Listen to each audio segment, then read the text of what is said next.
S all education centre पर आप सबका स्वागत है। इस वीडियो में हम जानेंगे एवरीडे बेसिक बोले जाने वाले सेंटेंस इंग्लिश टू हिंदी। तो वीडियो स्टार्ट करते हैं। Do not run in school, school में मत दौड़ो। प्लीज़ गिव अस वाटर, कृपया हमें पानी दो।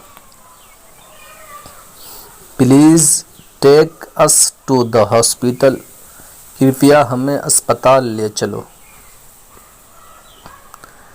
Take me to my house, मुझे मेरे घर ले चलो। Do not talk to him, उससे बात मत करो।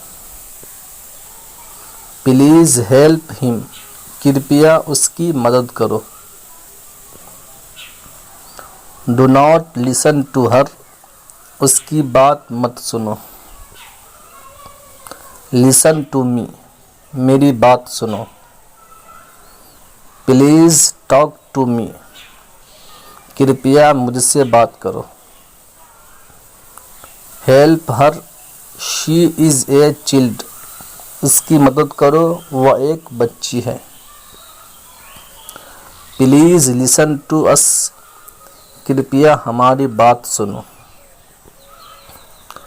डू योर वर्क, अपना काम करो। बी हैप्पी, खुश रहो। डू नॉट बी सैड, दुखी मत हो।